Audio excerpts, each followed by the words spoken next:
Assalamualaikum warahmatullahi wabarakatuh. Nama saya Dimas Asmoro Aji. Saya akan mempresentasikan tugas ekonomi bab 3, yaitu manajemen. Manajemen berasal dari bahasa Prancis kuno, yaitu manajemen, yang artinya seni, melaksanakan, dan mengatur. Menurut Henry Fayol, manajemen adalah suatu proses yang terdiri atas kegiatan merencanakan, mengorganisasikan, menggerakkan SDM, dan mengendalikan dalam rangka mencapai suatu tujuan. Adapun menurut George R. Terry, manajemen adalah suatu proses yang terdiri atas kegiatan merencanakan, mengorganisasikan, menggerakkan, dan mengadakan pengendalian melalui kegiatan orang lain dalam rangka mencapai suatu tujuan. Dapat disimpulkan bahwa manajemen menjadi 3. Manajemen sebagai proses, manajemen sebagai kolektivitas, manajemen sebagai seni dan ilmu. Menurut Henry Fayol, prinsip-prinsip manajemen dibagi menjadi 14. Yang pertama ada pembagian kerja atau division of work. Pembagian kerja harus dilakukan agar terjadi spesialisasi.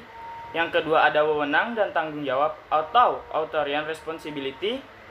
Dalam melaksanakan tugasnya, seorang pemimpin dilengkapi dengan wewenang dan tanggung jawab. Yang ketiga ada disiplin. Disiplin merupakan kepatuhan dan ketaatan pada pekerjaan yang menjadi tanggung jawabnya bagi pemimpin maupun karyawan. Kesatuan perintah atau unity of command. Dalam melaksanakan pekerjaannya, karyawan harus memperhatikan prinsip kesatuan perintah dari atasannya. Adapun yang kelima, kesatuan arah atau unity of direction. Kegiatan dalam organisasi sebaiknya diarahkan oleh satu orang saja dengan menggunakan satu perencanaan agar tidak terjadi kesalahan dan kekeliruan jika banyak perintah atasan.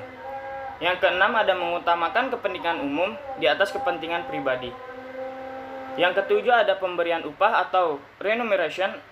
Upah bagi karyawan merupakan kompensasi bagi karyawan ataupun hak bagi karyawan. Yang ketujuh ada pemusatan. Yang kedelapan ada pemusatan atau centralization. Suatu wewenang dapat dipusatkan, didelegasikan untuk memperlancar kegiatan. Yang kesembilan ada jenjang jabatan atau the hierarchy. Jenjang jabatan dalam suatu organisasi sering digambarkan dengan garis-garis rapi dalam bagan organisasi. Yang kesepuluh ada tata tertib. Ketertiban dapat terwujud apabila karyawan dan atasan mempunyai disiplin yang tinggi. Yang ke-11 ada keadilan. Keadilan akan menimbulkan loyalitas karyawan dan karyawan merasakan kenyamanan dalam bekerja. Yang ke-12 ada stabilitas karyawan. Kestabilan karyawan perlu dijaga agar pekerjaan dapat berjalan dengan lancar. Yang ke-13 ada inisiatif. Setiap karyawan diberi kebebasan untuk menggunakan inisiatif serta menjalankan perintahnya atau tugasnya.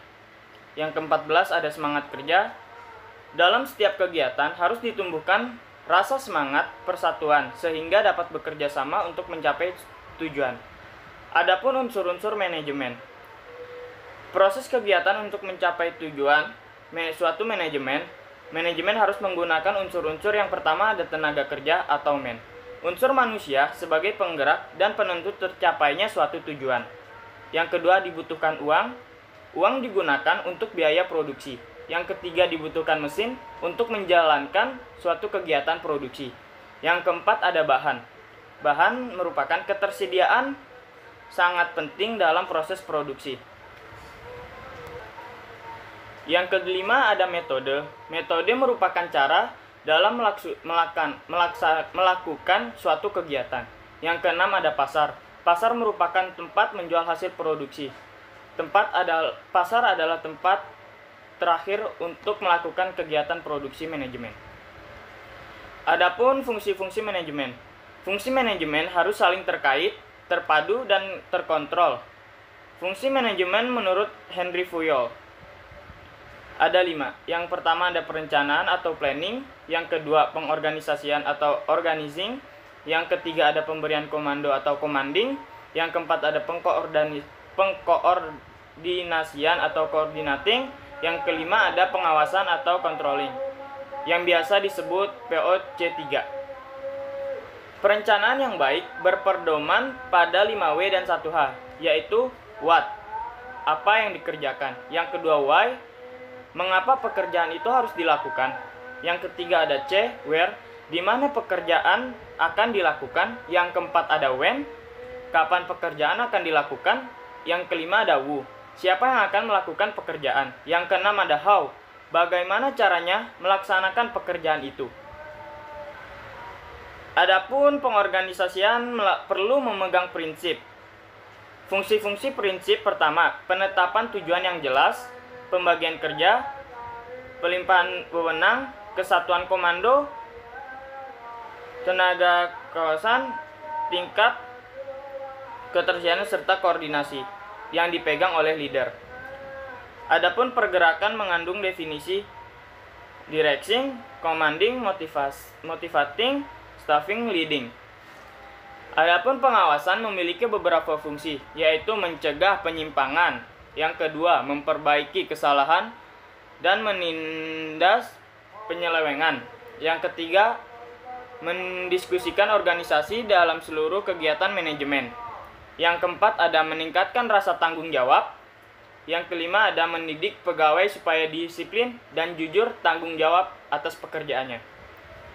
Adapun tingkat manajemen. Yang pertama ada manajemen puncak atau top manajemen yang berisi dewan direksi atau kepala perusahaan atau presiden perusahaan. Yang kedua ada manajemen menengah yang berisi kepala seksi atau kepala subdivisi. Yang ketiga manajemen bawah yang berisikan mandor ataupun supervisor.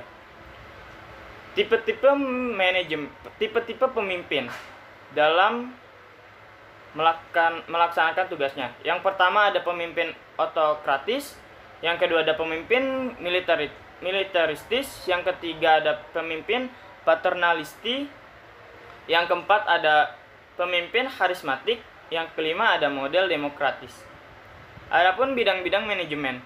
Bidang-bidang manajemen ada 5. Yang pertama manajemen produksi, yang kedua manajemen pemasaran, yang ketiga manajemen personalia, yang keempat manajemen keuangan, dan kelima manajemen produksi.